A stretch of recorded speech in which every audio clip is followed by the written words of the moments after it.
We're going to start with chapter 17. Before we start, just a happy Thanksgiving to everyone. I hope everyone had a great Thursday, great week. For those that hunted, I hope you had a safe hunting season, got a deer, and I hope that if you're traveling back or getting ready to travel back, you get home safely. So we're going to do part of 17 today. We're not going to do all of it. We're only going to go down to chapter 23 today. Um, and then we'll kind of start with kind of the beginning of the end with Absalom next week. So starting at the beginning of chapter 17, it says, Ahithophel said to Absalom, I would choose 12,000 men and set out tonight in pursuit of David. I would attack him while he is weary and weak. I would strike him with terror, and then all the people with him will flee. I would strike down only the king and bring all the people back to you. The death of the man you seek will mean the return of all. All the people will be unharmed. This plan seemed good to Absalom and to all the elders of Israel. But Absalom said, Summon also Hushai the Archite, so we can hear what he has to say as well.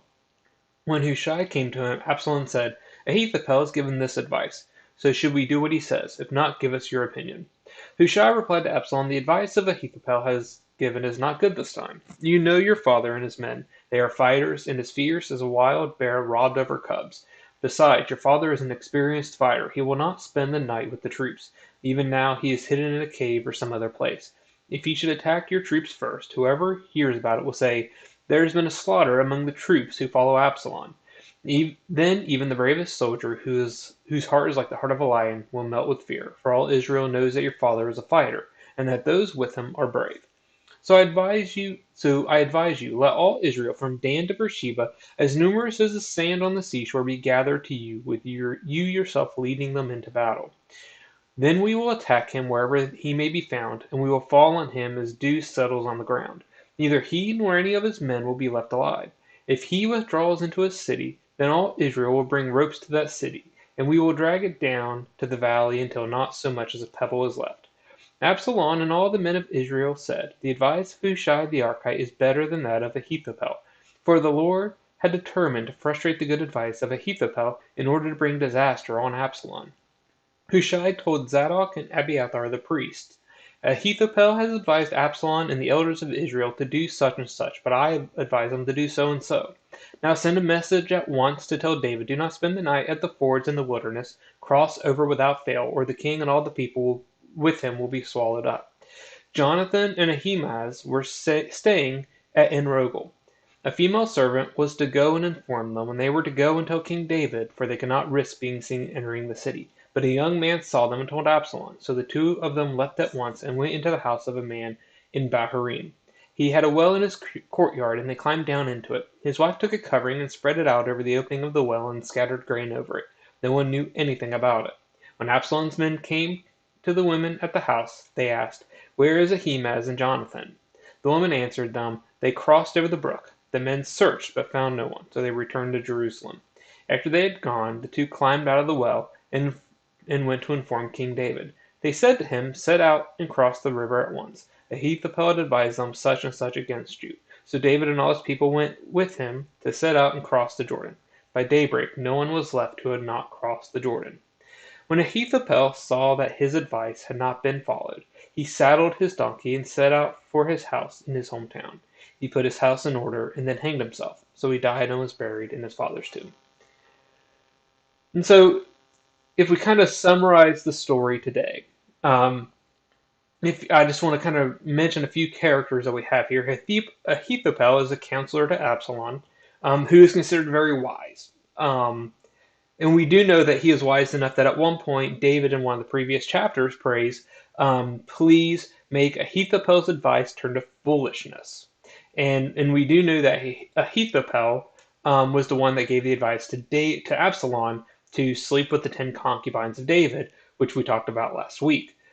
We also know that we have in this a character, Hushai the Archite. And Hushai, if you remember, is one that went with David, and David had him turn back and go. And he essentially became sort of an informant and also a person to sort of sow some confusion and so some it helped to kind of impede Absalom's progress in establishing the king his monarchy. And so we see that what we have here is we have a point where Absalom needs advice on what to do next. And he is looking to try and figure out how to take David. Because really, so long as David is alive and his David is free, and especially while David is free with his men, Absalom is not safe in his throne. For as quickly as it appears that Absalom in the book took the throne, it would be just as easy for him to lose it, and he knows that, especially given who his father is. And so he is now in his kingdom and trying to figure out how to take David. And so we see two sets of advice. Ahithophel says, take 12,000 men, which I'm sure is a pretty large sum, and set out immediately. Almost just go after him as fast as possible and get David. Attack him while he's weary and weak, strike him with terror, and actually sort of says, all you need to do is kill the king. If you kill the king, everyone else will fall.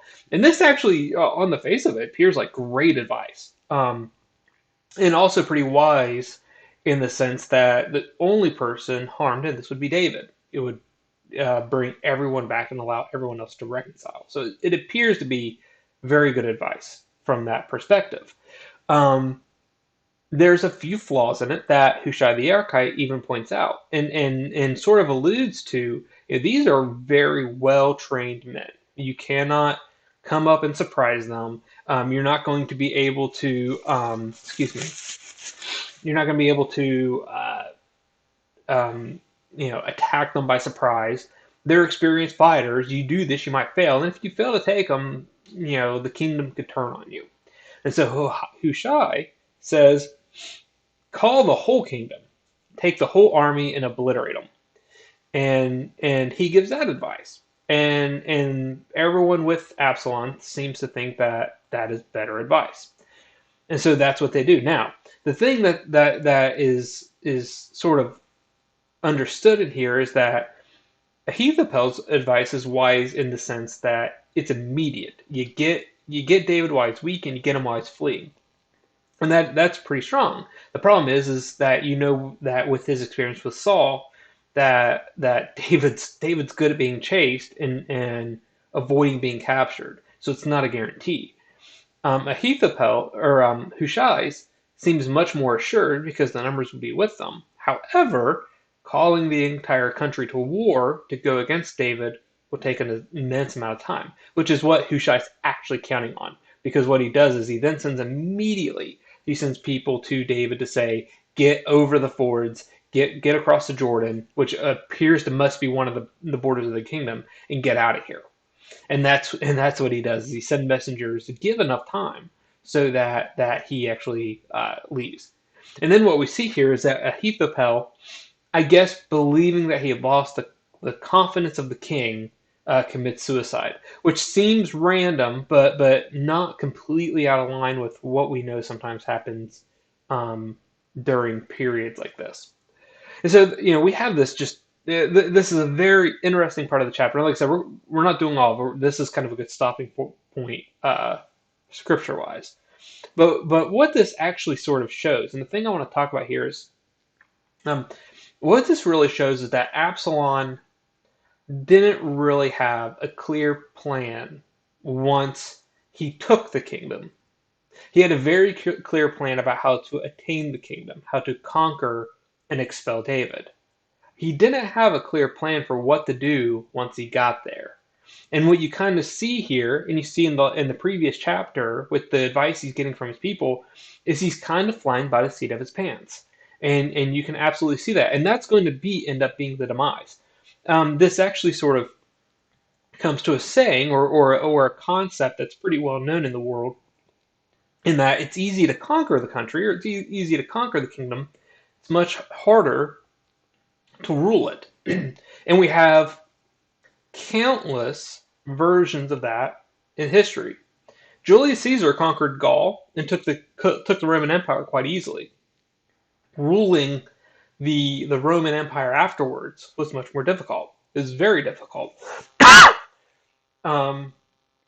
We know in several books, if you actually even think about the history of the United States, in many instances, it wasn't easy to create the country. It wasn't easy to beat the British. But given the amount of time and energy it took to do that versus it took to reform and build a constitution and a standing democracy, it made the war look simple comparatively. We have pretty much every election, we have people who run for office.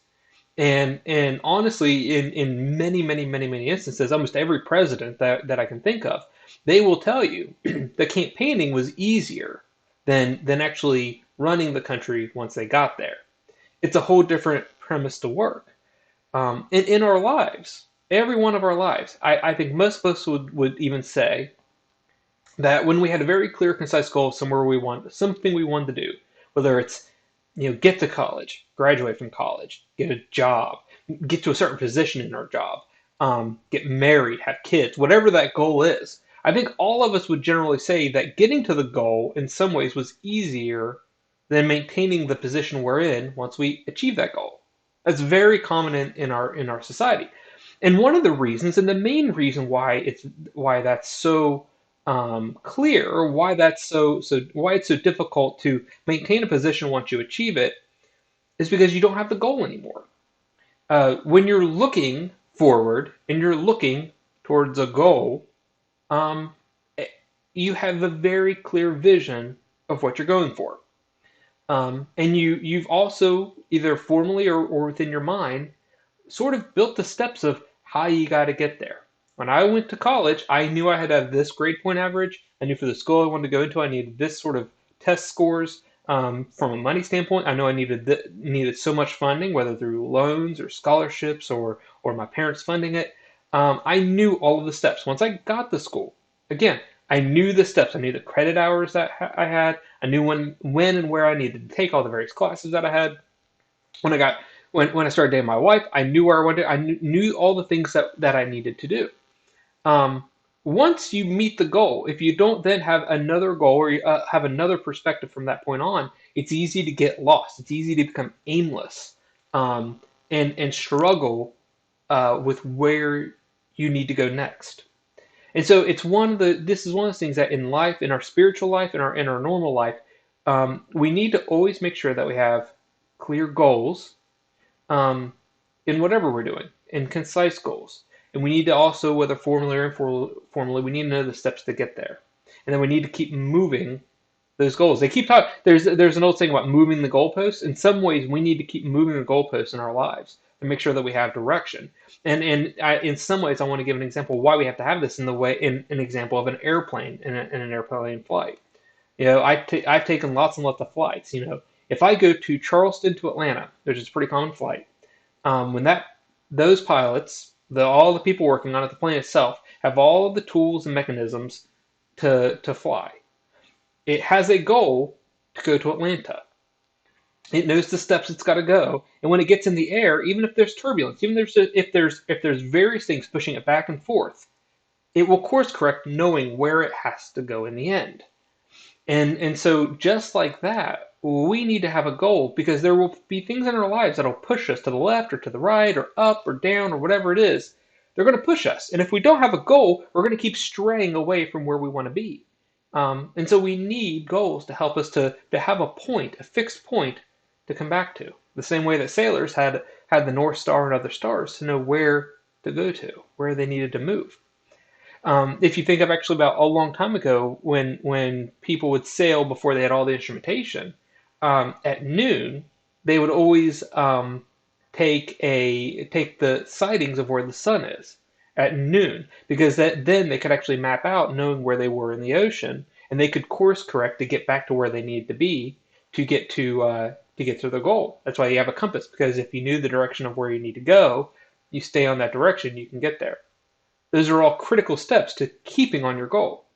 And so, regardless of whether it's your career, whether it's your spiritual life, whether it is whether it is your marriage or relationships or your parenting, we need to always have goals to keep us in the right direction. Um, we should also, especially when we're in relationships, we should share those goals. We should make sure that the goals we have in our relationships um, align. And if they don't, we should try to help bring them in line, or bring them to harmonize with each other, and to make sure that life itself won't push us around. If we look at Absalom, Um, he obviously had a goal to get to the kingdom, to obtain the kingdom, and that was very clear. And he set a direction. It took him 4 years, but he got there. And he got there pretty quickly, pretty swiftly, because he knew what his goal was and he knew what he needed to do to get there. Once he was there, you can just look at the advice he's getting, look at the conflicts he's getting from the different people. And he's getting pushed left and he's getting pushed right because he never thought about the next goal once he got there. He only thought about attaining the kingdom. He didn't think about what he had to do once he got there. And now that he's there, he's getting pushed to the left, he's getting pushed to the right, and now he's kind of a bit aimless in the sea, and he can't follow his own direction. Now, this is one of the reasons. There's various reasons why, at this point he has his demise. But this is one of the reasons why he does not hold the kingdom that he's conquered. It's because he doesn't have a clear goal once he gets there. If you look at some of the best rulers in history, most of them had different plans once they got there. They had specific projects, specific things they wanted to do while they were ruling. And generally, those ones that had clear goals versus being reactive to whatever the environments were, they generally had better success as rulers in their time than ones who got there and didn't know what to do or didn't have a clear, concise place. Likewise, and just as we close, in our spiritual life, we need goals. Now, the ultimate goal is we need to be followers of Jesus. That is the objective. That is always the objective, is to be followers. But sometimes we're going to need more concise things. We need things to look towards, things that are guiding us in the right direction. One of the benefits of having things like ministries, is that it does give you sort of a clear goal of where you want to be, where you want to go. And with that, that helps to direct you in the way so that if you get swayed a little bit here or swayed a little bit a different way, you still have a course correct. In our spiritual life, we need goals. We need to sit and pray and work with God on what should be our goals for Him. Where does He want us to be? What is the objective? And help Him to guide us through all those various steps. Um, Sometimes the goal might be just merely maintaining where we are. But if that's the case, we still need goals of how do I stay right where I am? Because just thinking that life will keep you in a static sense, in a static position, is incorrect. There's too many influences, too many things. Life is too complicated uh, to just think that if we do nothing, we're going to stay in the exact position. In business, there's a saying, if you're not growing, you're declining. You're not maintaining. And that's very, very true. You always have to have an objective to grow in some way, shape, or form, even if you're wanting to stay very close to where you are now. You need a goal to help keep yourself in that position. Because if not, we're going to get swayed around. So as we close today, as we get ready to start the end of our sort of microcosm story of Absalom within 2 Samuel here, what we see here is that one of the fatal flaws of Absalom is he didn't have goals. And as we go through our lives, we need to remind ourselves that, especially when we feel aimless, we need to sit down and go, what do I want? Where should I be? Where does God want me to be? What are my objectives in my life, in my relationships, in my marriage, in my parenting, with God, in my spiritual life? What are the goals? How should I get there? And what do I need to do to get there? Without that, we're going to be like Absalom. We're going to get to a place we want to be, and then not go any further. I think this is also one of the biggest challenges when we have someone who gives their life to Christ. I think one of the most difficult things is for a lot of us, we feel like that is the absolute end all, and that is the most important thing in a person's life. But to help keep them, to keep them moving forward as a Christian, keeping them growing, keeping them where they need to be in their life with God, we need to have a goal after that. We need to find ways to involve them further, to find goals to bring other people, to make fishers of men, to be followers of Christ. There will be other objectives to help us keep on true north, to keep us in the right direction to where we should be. Let's pray. Father, thank you for this day. Thank you for giving us such clear messages in the Bible for how we should live.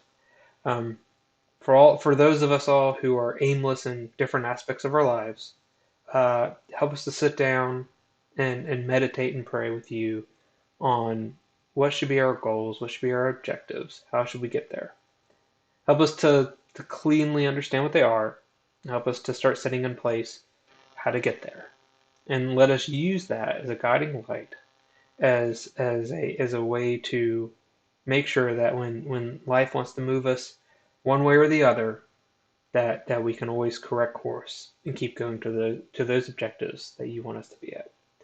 Please be with us over this week. Be with the world as we hear of a new variant. Help us to be conscious, thoughtful. Help us to do what we need to do to slow the spread and protect each other. And we ask for all these things in Jesus' name. Amen. Well, thank you guys. By way of announcements, just a reminder, we always have church at 10:45 in the morning. You are always more than welcome in person or virtually, whichever one. And we will be back here at 6 p.m. Next week. So I hope you have a great week. I hope you had a great Thanksgiving, and we'll see you again soon. Thank you.